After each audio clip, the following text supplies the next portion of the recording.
जराए के मुताबिक एक रोज आलिया अपने ससुराल में मौजूद थी। दोनों मियाँ बीवी के माबैन हल्की बरहमी भी बरकरार थी कि अचानक वहाँ शहजाद आ पहुँचा। आलिया और दीगर अहले खाना आने वाले वक्त से बेखबर अपने अपने कामों में मसरूफ थे। इसी दौरान शहजाद वहां आ पहुंचा और दोनों बच्चों को अपने साथ ले गया। आलिया और दीगर अफराद के मुताबिक शहजाद बच्चों को कत्ल करने की गर्ज से ले गया था। शहजाद बच्चों को सामने बिठाए खौफ से लर्जा गहरे गहरे सांस भर रहा था,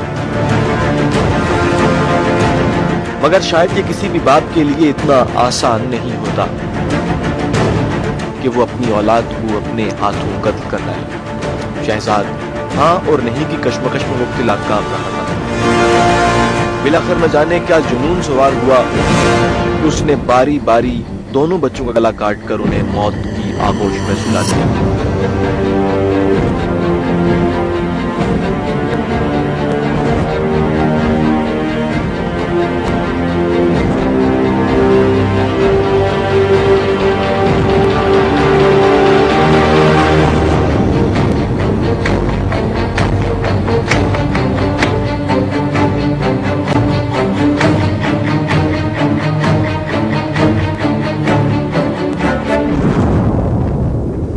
जराए के मुताबिक जब शहजाद के अहले खाना ने ये सारा मंजर देखा तो एक कोहराम मच गया।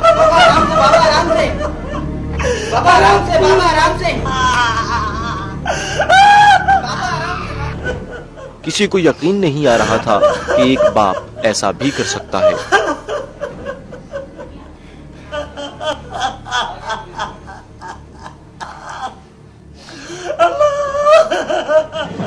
धोखे से दोनों बच्चों को उठाकर ले गया।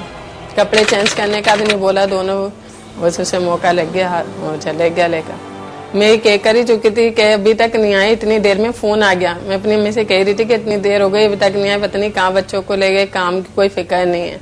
इतनी देर में तो फोन आ गया कि उसने ऐसा काम कर दिया। ये तो शक था मुझे कि अगर कभी झगड़ा हो घर में, वो अपने भाइयों को भी मार सकता है, मुझे भी मार सकता है, खुद को भी मार सकता है, किसी को भी मार सकता था वो, लेकिन अपने बच्चों को कौन मारेगा।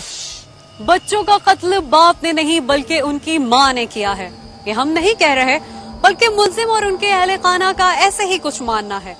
लेकिन यहाँ सवाल ये पैदा होता है कि क्या एक माँ के लिए ऐसा करना मुमकिन हो सकता है, और आखिर मुल्जिम और उनके अहले खाना किन बुनियादों पर ये सब कुछ कह रहे हैं। मुल्जिम के मुताबिक आरिफ आलिया का तजाद भाई था। क्या हो गया भाई मेरा, क्या हो गया? ताहम भाई की आड़ में दोनों एक दूसरे को पसंद भी करते थे। भाई से बातें करूंगा। हाँ भाई, हाथ नहीं उठाएगा मेरी बहन पे।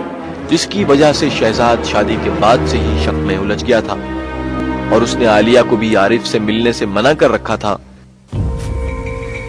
ये क्या हो गया इन्हें? लेकिन शहजाद के मना करने के बावजूद आलिया शहजाद से मिल भी रही थी और बात भी कर रही थी। मम्मी पापा से बात किया तुमने? हाँ मैंने बात की उनसे। यही तनाजा अक्सर बेशतर दोनों मियाँ बीवी के माबेन शदीद नौयत इख्तियार कर जाता था। किस बंदे से तुमने शादी कर ली? सिर्फ इनका मामला ये था कि ये एक आदमी था आरिफ, जिसका बकौल मुल्ज़िम शहजाद के और उसकी फैमिली के कि वो शहजाद की बीवी से उसके ताल्लुकात थे। शहजाद उसको मना करता था कि आप इससे नहीं मिला करो। उनका उससे शादी से पहले उनके ताल्लुकात थे या क्या था, लेकिन शादी के बाद भी उसका आना जाना घर में मुसलसल था। झगड़े चलते रहते थे। इस वजह से बीवी जो थी वो इसको बिल्कुल इग्नोर करती थी, बल्कि इसको क्या कि इसकी पूरी फैमिली से बातचीत नहीं करती थी वो, सिर्फ इस वजह से कि ये आरिफ यहाँ पर नहीं आएगा। अगर एक लम्हे के लिए मान लिया जाए कि आलिया और आरिफ एक दूसरे को पसंद करते थे, तो उनकी पसंद का बच्चों के कत्ल से क्या ताल्लुक था? तो डिवोर्स को नहीं लेगी तुम मुझसे? मुल्ज़िम शहजाद और उसके अहले खाना के मुताबिक आलिया और शहजाद एक दूसरे को पसंद करते थे। यही नहीं बल्कि शादी की ख्वाहिश भी रखते थे, लेकिन ऐसा नहीं हुआ।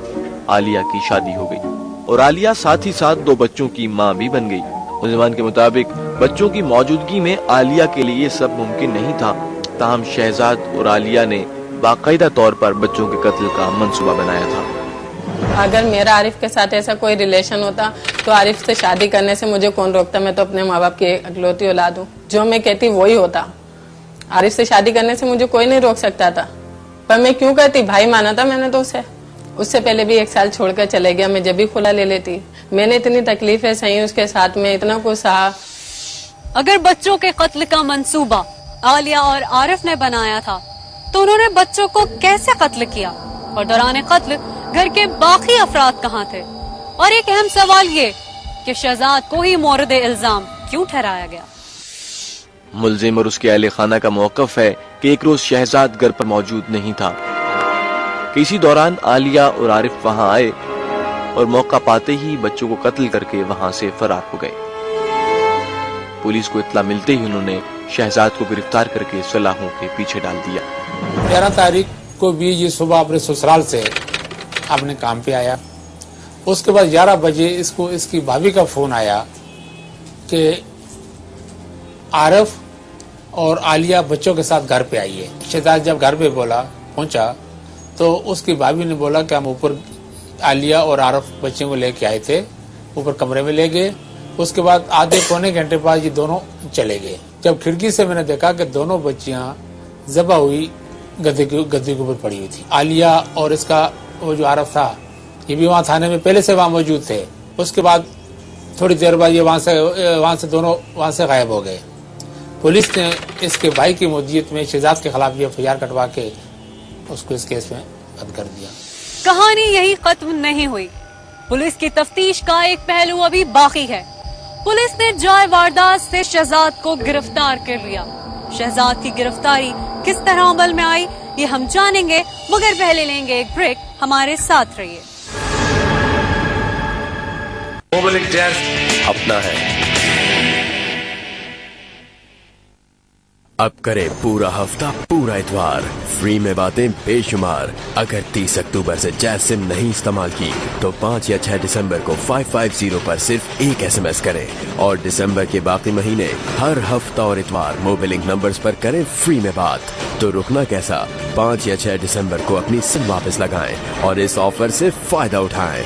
ऐसी ऑफर और कहां, इसीलिए तो मोबाइलिंग जैज अपना है। Q-Mobile, Shifon, Q55, Swarovski elements के साथ।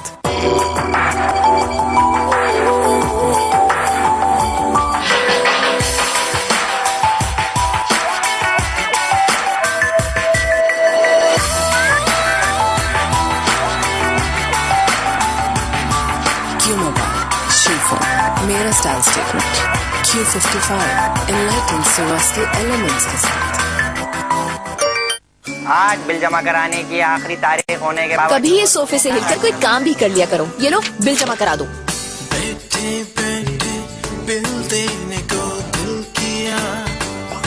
कैमरामैन याकूब के साथ रिपोर्टर याकूब।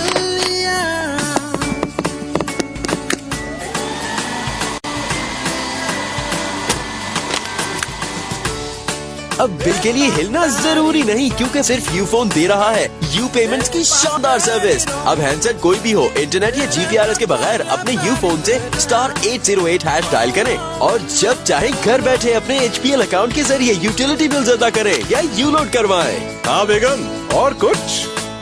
मुन्ने को स्कूल से घर ले आओ। आखिरी तारीख होने के बावजूद बिल की लाइनों पर रश न होने की वजह यूफोन को बताया जाता है।